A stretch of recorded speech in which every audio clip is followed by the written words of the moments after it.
All of the ballots and the ballot counters have left the room. Wow, what a contest.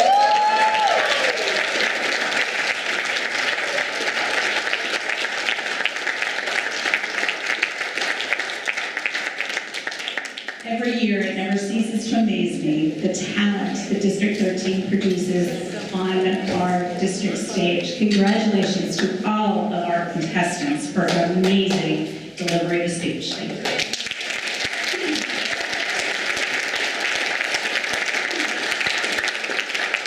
Now let's learn a little bit more about the people that we have up here on this stage. Please welcome back to the stage in speaking order all of our contestants.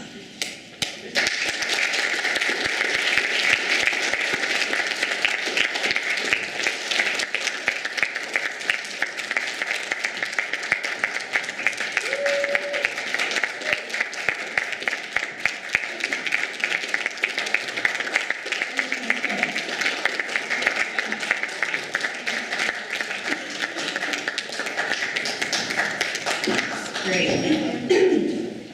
Okay, we're going to find out a little bit more about each of our contestants. And as we do that, we'll interview them. They're going to hold back around to the end of the line, so they'll all be in order here at the end.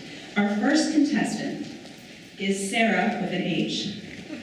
With G6. Sarah, can you please tell us what club you're with, how long you've been a Toastmaster?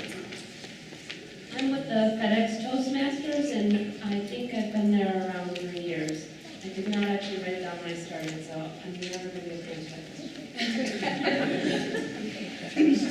It says, your favorite quote is, "Don't let perfect be the enemy of good," by Voltaire. Don't let the perfect be the enemy of the good. How does that fit in your life? Well, I feel like this quote, first off, has been rebranded and reused by many people. But the point of it is always the same. That if you are waiting for perfection, it will never come. In an example of Toastmasters, if you're waiting to have the perfect speech to come up here and compete, you're never going to be up on the stage. You have to take the speech that you like okay enough and bring it up and develop it up here. Don't ever let waiting for something to be perfect stop you from trying something. You probably learned something as a child. You first went out there and tried softball, dancing, whatever it is. You were awful. But you practiced and learned and got better. As an adult, we have to remember to do that same thing. We're going to try things that we're awful at. Just do it anyway. Have fun. Eventually, you'll get better, or maybe not. As long as you're enjoying it, that's great.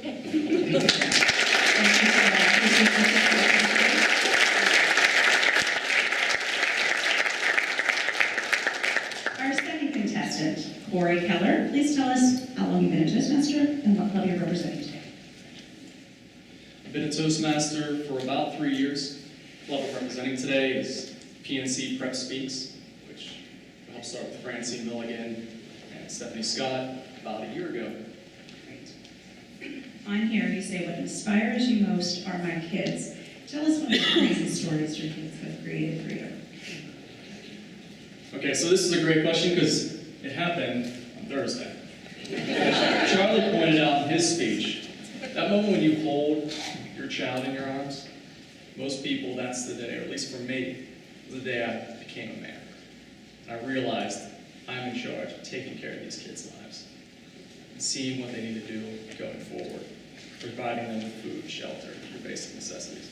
But the craziest event was yesterday, or Thursday, my youngest daughter came home with a stomach bug. Actually, I walked in the door and she vomits all over my bed. Because what could be the matter? I mean, she's just happy I'm home. No, that wasn't it. She continued to vomit. My son started vomiting. And the next morning, my wife started vomiting as well. I stayed home from work, and me and my wife looked at each other and just said, at the end of the day, this was maybe the worst day. One of the worst days. We were just vomit everywhere. So we have a young 2-year-old boy, well, 2 years old, and our daughter's 1. They don't get the idea of go in the trash can, go in the toilet. No, it's just right there. They're running around, they're running, looking where they're going, and it just comes out. That's when you know you're a father. You clean that all up. And you still love every second of it.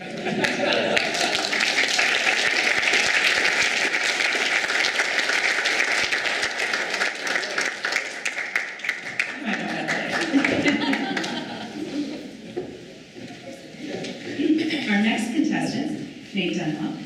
Nate, can you please share us how long you've been a Toastmaster and what club that you're representing today? I'm representing the Norwin Club out in North Huntington, Pennsylvania, which great news for the club, which has, I'll confess, it's been struggling. We got a new location located on Route 30, and we got a partnership with the center, and I think it's really going to help boost our membership within Area 24, and I'm looking excited at the new beginnings of the Norwin Club.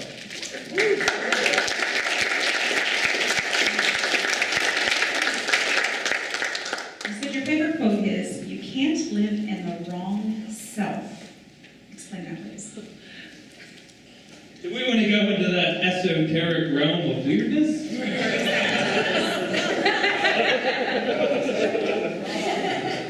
A little bit from 1980s science fiction about the almond-headed bounty hunters traveling through space.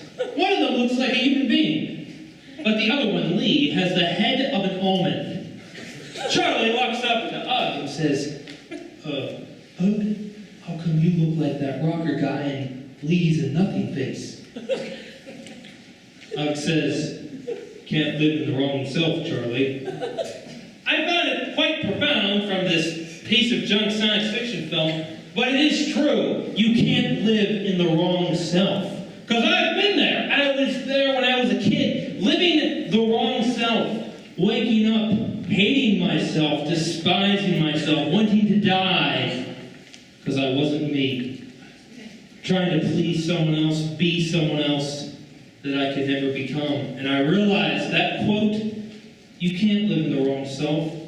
You're that almond head looking in the mirror wondering, what am I? Who am I? It is not until you look within, you become that human and you know who you are once again.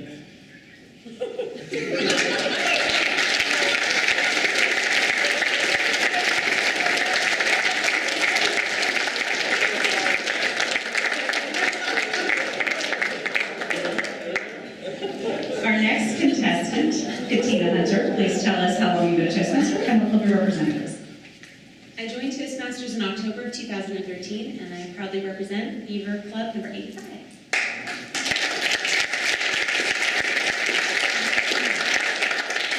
Katina, you said on your bio that what inspires you most is ordinary people doing extraordinary things. Do you have any recent examples? No, not really. You took your pants off, Rose. That wasn't extraordinary. I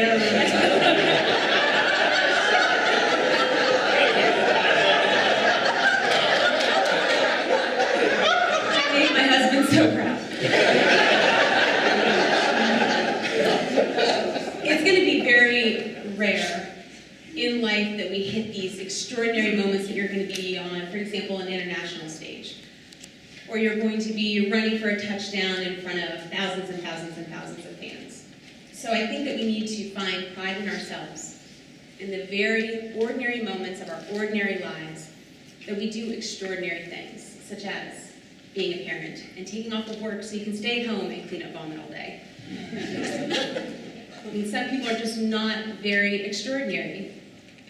But when you look at your life and you look at the things that you are doing, then I think that in comparison to other things that those moments do shine. They're just not very public.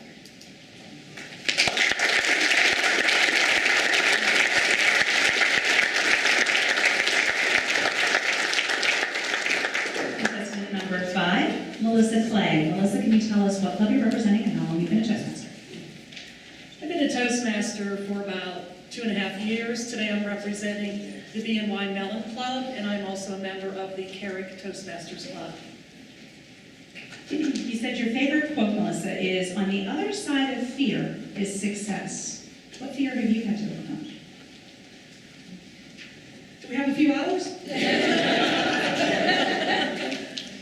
I think my biggest fear in life was believing in myself. And I know that's a cliche, but when you go through the first part of your life and everybody's saying you can't do it, even people who you think you're close to, your own relatives, and that's a hard pill to swallow. And you start to believe it. And I finally realized that you can be a success, even if you just try. I'm not going to be afraid anymore, and I may fail and I may stumble, and I may make a fool of myself, but at least I made the attempt. And I would rather fall than to regret not trying at all.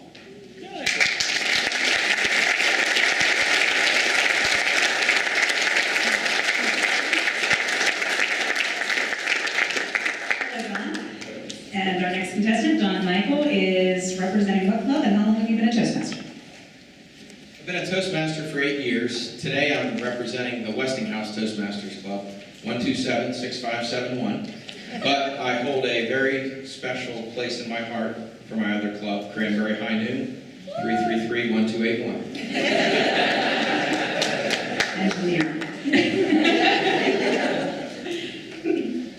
You said on your favorite quote is, people who are unable to motivate themselves must be content with mediocrity. No matter how impressive their talents. How does that relate to your work? Yeah, that quote's actually from Andrew Carnegie, and it's really a statement for all of us in our lives that you can't lean back on talent alone. That you have to combine that talent with effort.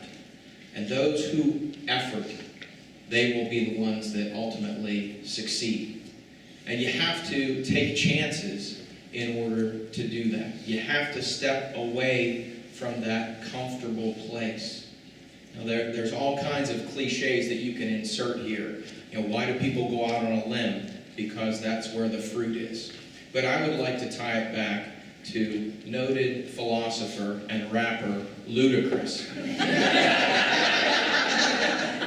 Why tiptoe through life to arrive safely at death?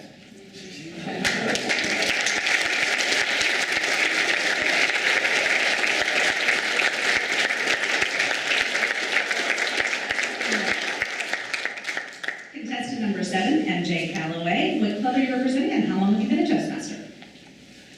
Representing Oakmont, which is a new club we chartered in June. I have been in Toastmasters for about 10 months.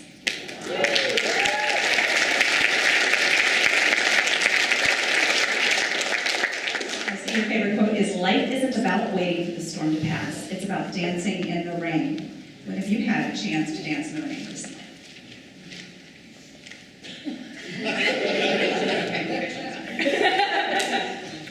I'll skip what we talked about last time. When we had our division, was a division. Yes, I was asked a similar question. So the last time I danced in the rain in home state, I was in Maui, and it was sprinkling, and I was standing on a stage, but it was a bigger stage with a band, because I guess I was bopping to the music, and they came down and they picked me out and they brought me up and gave me a tambourine, and I'm just dancing there as it's sprinkling, and we're having a so that's the last time I danced in the rain.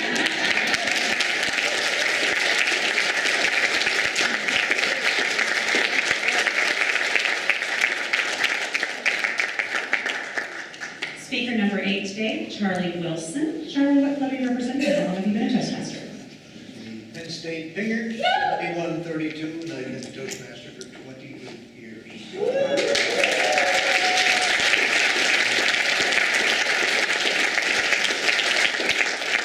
Okay, you got my curiosity up. What's your favorite quote? Why am I the one who had to go to the bathroom in your speech? Doug Wilson.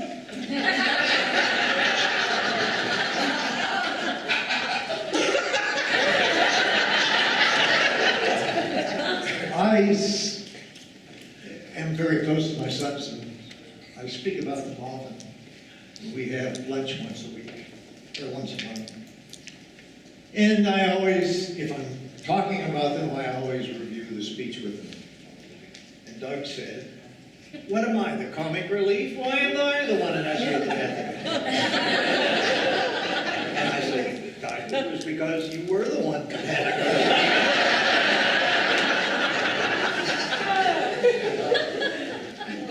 And that's why it's currently my favorite quote.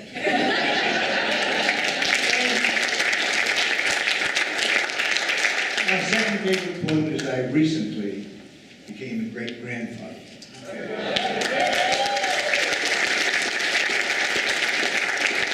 And my new great-granddaughter, Brielle, says,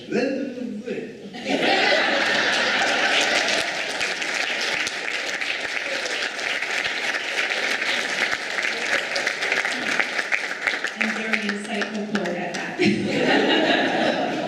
I believe our judges are back in the room with a tally for us. I'm going to ask my chief judge to please come to the front and give us some results. Before I read this, I'm going to dismiss all of our contestants. Hold on, people have cameras. Come back.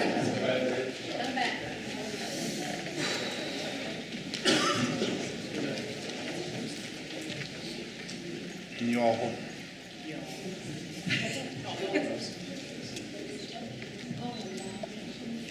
Did I say all y'all? No, you just said. Oh, okay.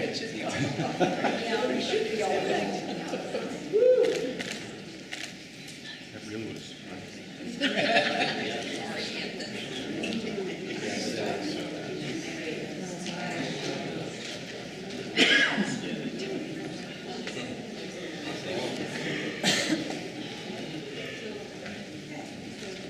Well, camera